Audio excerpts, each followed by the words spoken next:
Chapter 8. The Sirens. Part 3 of 4. The silver alicorn snapped back to the present, letting the addicting song of her followers fall to the back of her mind. Sorry, I can't tell where it wants me to go. Carter was about to declare she was calling Wolf when he heard a siren's song as well. It was something he heard dozens of times before, and a cold pit of terror formed within at the seductive melody. One song jumped to 3, then 6, until over a dozen songs were pounding in everyone's heads, calling to them to go towards the north, to Barry's direction. Carter yelled to be heard over the mental noise. Don't listen to them. Stay where you are. Hands and hooves jammed into their respective owners' ears to no avail. Due to the sheer number of them, the songs were maddening instead of alluring. It didn't help that the singers were also partially insane from having only a tenuous connection to the link. A large pack of 15 sirens was being transported in 3 different pickup trucks. The Mayan drivers were deaf to the songs. Loki, and Conrad took the worst of the mental attack and were losing their fight against the compulsion and started to drift towards the east-facing door. Snake grabbed Loki by his backpack and pulled him back inside while Alexia and Crimson did the same for their mates. Loki was losing his lucidity in the chorus and struggled on the floor as Snake drug him by his feet deeper into the store. Let me go. I have to save Vicky. Snake met his hysterical eyes with confusion. What are you talking about? Vicky's not here, Loki. Snake shouted back as he used his actions to distract himself from the sirens. Loki saw a young boy, no older than 9 years old, waving to her from out in the rain right as the first truck of sirens drove by. He had dirt caking his tattered blue and white striped polo shirt and his khaki shorts were badly ripped. Blood ran down from his broken nose and bruises covered his face. Gwen? Gwen, is that really you? The green mare's eyes were as big as dinner plates and tried desperately to reach the phantom. Crimson tried to hook a hoof onto a nearby overturned stack of shelving, but the green pony was manic to reach the boy. Crimson saw her mother standing outside on the road, but the phantom was blurry and fading in and out, making it easier for the pale yellow mare to ignore it. It did, however, allow Crimson to know what the green pony was seeing. Snap out of it, Loki. Gwen isn't real. Loki turned to Crimson with frightened eyes and a quivering lip. He's right there, can't you see him? She turned back to see the boy turning away from her and walking to the other side of the street. Gwen, come back. It's me, Freya. Crimson took a few kicks to the barrel and one to the neck, but she kept a strong grip on Loki's hind legs to keep her from bolting outside. He's not there, Loki. Yes, he is. The green mare tried to buck Crimson off to try and save the boy, yet the pale yellow mare had wised up and managed to deflect the kicks away from her while maintaining her grip. The yellow mare briefly scanned the room for help only to see Alexia using both muscle and spell to keep Conrad pinned while Carter and Snake were struggling to pull Loki's weapons away while also trying to grapple him to the ground. Loki was screaming, trying to get Anderson off of her, only to stop dead in her tracks as the third truck roared by and hit the phantom, seemingly taking Gwen with it. No. Not again. Not again, she screamed out with old pain cutting her anew. The green mare stopped struggling as the sirens' distance grew and made their psychic assault too weak to reform the phantom. Conrad and Loki both were left in emotionally vulnerable states as the others tried to recover from the ordeal. Toon saw the distraught paratrooper was recovering his wits and shouted from her position across the room to get their attention.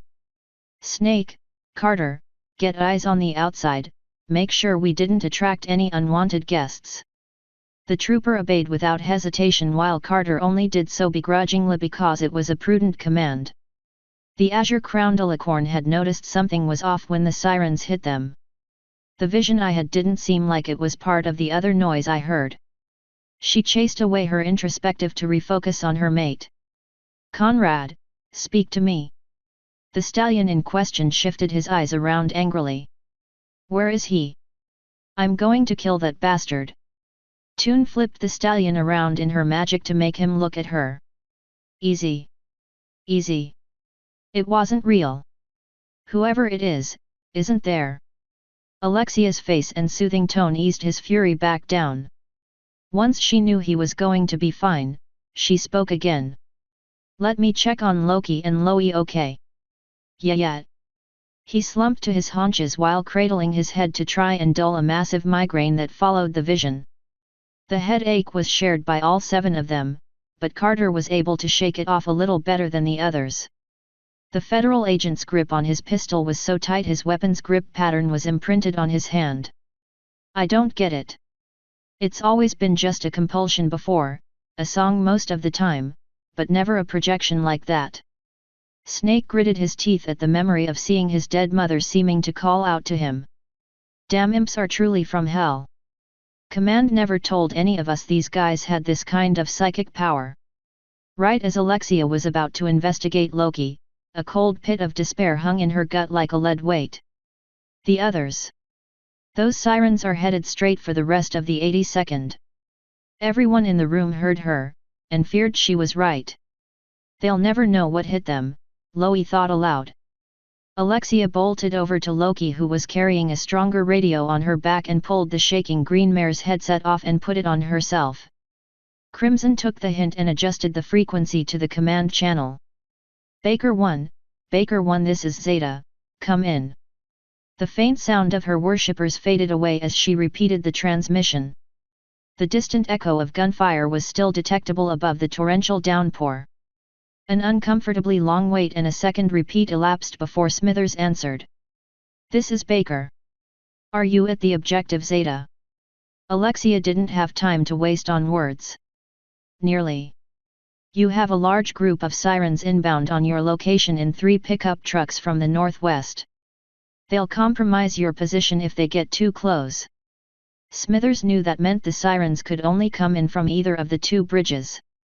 I'll get it locked down. The locals are putting on more of a show than we expected. I can give you 10 minutes before I call for evac. A screaming rocket and exploding bricks punctuated the intensity of the firefight along with the constant chatter of small arms. Copy that, Baker. Those sirens are priority targets. Over and out. Toon could only hope that the warning was enough. She used her magic to take Loki's headset off and put her own back on. Loki, are you fit to move? The green mare's gaze never left where Gwyn's ghost had been smashed by the truck. Her ears were flat and barely audible whimpering could be heard. Yet. I'm good. The alicorn knew better than to pry. It was well known that Loki despised talking about her past, and it didn't take Alexia much to suspect that Loki had seen a ghost from that past. She rubbed the top of the green pony's neck to let her know she was loved while Alexia faced Carter. We need to move. Smithers won't be able to stay much longer. Carter pushed the image of his dead wife out of his mind and nodded curtly. We should get off the main road. Can you fly us over a stream? The silver and azure mare smirked. I can do one better. Lead the way. Crimson helped Conrad get back on his hooves while Snake made sure Loie recovered from the painful vision. Alexia sat on her haunches and used her forelegs to pull Loki to her hooves. The herd alpha used her kinesis to replace the headset upon her mate's ears while continuing to rub her mane. You're going to be okay, Green Bean. Whatever you saw wasn't actually there. She wanted to hug the strained mare, but restrained herself in the presence of the humans. The federal agent scanned outside the pet store to the north. Upon seeing nothing but dilapidated buildings and falling rain, he turned back to his party. The coast is clear, let's go. With a bare trace of a nod, Loki signaled she was able to keep going and the group crept from building to building as they wound their way to the last bridge between them and the college. There were a few Mayans and ponies racing to the firefight, but none of them saw the 7 operatives slinking their way to the college. Unlike the first 2 bridges, the last one between them and Barry was barely 70 feet long, but it was still busy as more Mayans and a handful of ponies raced across to join the counterattack on the paratroopers to the south.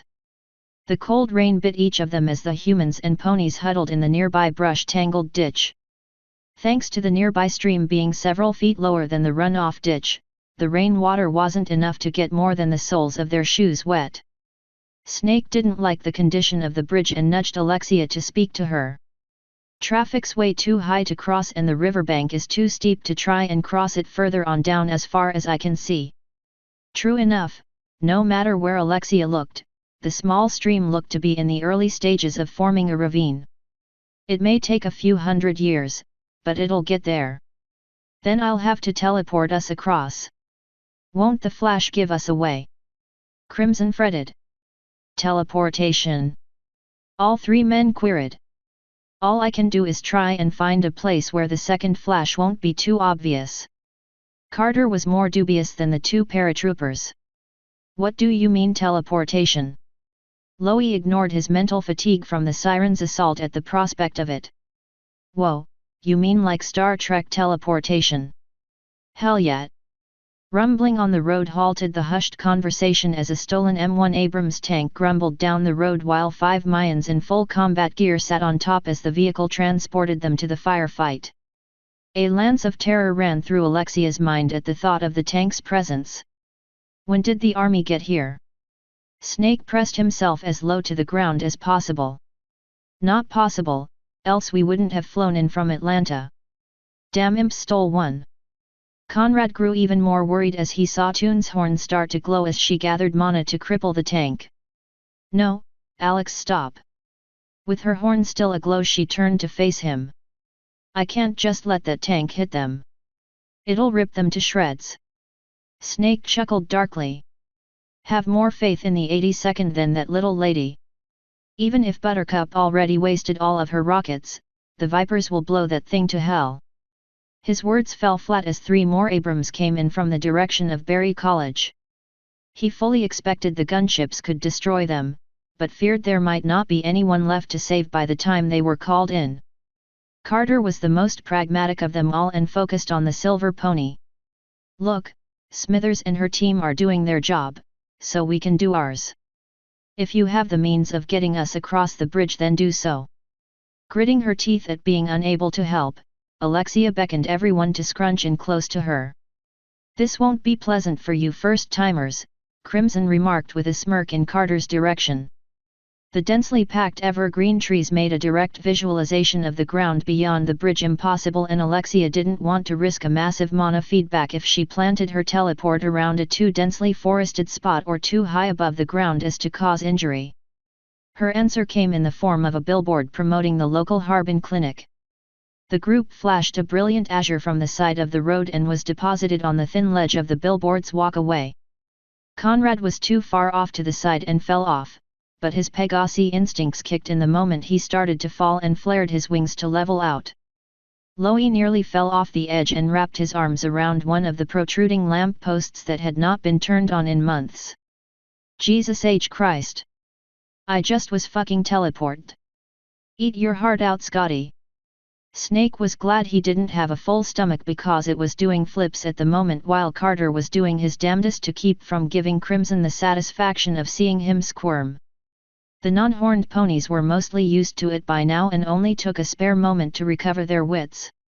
Crimson was not a fan of high places, and the billboard was just high enough to count as one. She tried to mask her borderline acrophobia with a logical suggestion. We should really get down from here ASAP. Loie used his training to rein his shock back under control. Right, Snake, get the ladder. Pulling out a hammer from his kit, the combat engineer popped the folded ladder from its uplocked position and it slid down to ground level, thus allowing all 3 men to descend while the winged ponies flew their Earth brethren to the bottom. Carter scanned the area, and was not too happy when some of the vehicles on the road were coming to a halt near the billboard. Only the dense rain and tall unkempt grass concealed the team. The Flash was seen. Since there are no more rivers between us and the objective, we can get away from the road until we're closer to the college. The others wordlessly agreed and thanked the dense underbrush which allowed them to slip past the few Mayans who saw the flashes. As the minutes rolled by, the sounds of battle to the south were all but lost in the rain. Aside for Carter, everyone hoped that the distraction wasn't paid in too much blood. Loki was afraid to switch her radio to the squad channel. The last thing she wanted to hear were the screams and cries of the friends she had found on the bush dying to buy them time to reach the college unhindered. Stay alive, guys! Buttercup was both pleased and pissed. A state she rarely deviated from while in the field of battle. With her last rocket she crippled the turret of the first Abrams that had entered the skirmish. She slung her launcher on her back and gripped her favorite shotgun that had been resting next to a shattered brick and mortar wall. A couple of her rockets sent 2 trucks worth of Sirens to a fiery death. The third however managed to evade target lock, and even now, the Sirens were still ripping into her squad mates' minds. The paratroopers had only suffered 2 casualties in the fight to take the police headquarters. Mayan and Pony alike were ill-suited to handle the brutal efficiency of the 82nd. But the cult took unconventional warfare to a whole new level. 5 paratroopers had been lured out of cover by the Sirens' songs. Buttercup saw her vision in the form of her life partner Madeline. The dark-haired olive-skinned phantom looked as if it was too badly injured to walk and was lying next to a pile of burnt-out oil drums begging for her lover to rescue her. Even though every ounce of logic within her told Buttercup that her wife was in Manhattan, the Sirens' influence was not so easily repulsed. The trooper next to her fired his rifle at a trio of unicorns firing bolts of acidic magic back at them. He nailed one in the horn, another in the side of the mare's neck, but took a full-on blast to his left arm for his efforts. The magic splashed upon impact and covered his torso and face with green sweltering acid that corroded his flesh. Buttercup pulled him back behind the blown-out window, but he was dead by the time she got a good look at the damage. The Mana relented a few seconds after impact, but the man's face was gone along with the first few centimeters of his neck and arm. Damn magic! A cultist armed only with a pair of bony serrated spines jutting out of his forearms and maddening fervor charged her ground floor position of the headquarters. Buttercup was more than happy to pump his chest with buckshot from her treasured AA-12 automatic shotgun. Right as she was about to do just that, Madeline flashed before her eyes and made the trooper hesitate. The Mayan capitalized on that and rushed forward with both spines angling for her throat. Thanks to the zealot's bad aim, he actually struck the center of her chest. What would have been a mortal wound to the heart was stopped by her body armor. The blow snapped Buttercup out of her vision-induced stupor. With a savage growl she kicked the assailant off and put 3 shells of buckshot in the man's torso and head. The floor above her shattered from a tank shell blowing a machine gun crew to pieces. The second tank was smart enough to stay on the far side of the bridge and shell the police building from afar. Buttercup ran further into the hallway as the ceiling tried to collapse on top of her. Her shotgun slid out from her grip as she fell to the dirt-covered tile floor, clearing the falling debris scant inches from being flattened. Can't believe I'm going to die for a bunch of spooks with fur. She scrambled forward and retrieved her weapon before climbing to her feet. Smithers' voice crackled on the woman's helmet. Get to the roof, Evac'll be here in 2 minutes. Briars, Farley, cover the main stairs, everyone else fall back to the roof. Finally. Buttercup ran into 2 more troopers with one slung limply over the other's shoulder on their way up the twisting wide stairs. Without thinking twice, Buttercup slid in behind them to cover their back and pepper a Pegasus bearing down on them along with 2 more spine-wielding zealots. Unlike the more intelligent Mayans who stayed behind cover with firearms of their own, there were countless deranged zealots pouring in from the remains of the country club to the west and the commercial zone to the east. That didn't include those who were transported from Berry College by truck. Buttercup's AA-12 coughed 3 times to put down twice as many zealots thanks to the shot spread. You want to bring knives to a shotgun fight, she roared with a predatory glint in her eyes. More frothing zealots poured into the central lobby, and each one was put down by Buttercup's shotgun as she slowly backpedaled up the stairs. 4 other paratroopers filed in from the first-floor offices and the armory, each of them adding their firepower to the wave of bodies that was only there to eat up the troopers' ammunition so the real Mayans and ponies could sweep the disarmed soldiers afterwards. There were countless bodies to throw at that soldiers' shrinking line, and ammunition was dwindling just as fast.